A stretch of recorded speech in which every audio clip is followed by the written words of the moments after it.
Chapter 3, The Gathering Storm, the final battle between good and evil. Armored in truth and fueled by justice, the forces of righteousness assemble.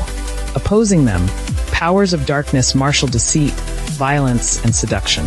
This final confrontation is not merely political or physical. It is spiritual, cosmic, and decisive. The Battle of Armageddon is both a clash of nations and a contest for human souls. Know this, the clash culminates because God allows contest to reveal choice. The enemy will intensify tactics, chaos, false peace, counterfeit wonders meant to awe and mislead. But in such deception, the pure light of the Lamb is clearer to the humble and the repentant. The angelic host does not descend to terrify. We come to deliver, to encamp around those who fear the Lord, and to execute the decrees of divine justice. Stand firm. Do not be seduced by the promises of empire or the lure of quick peace. The final battle is a refinement, and those who are steady will be counted among the victorious.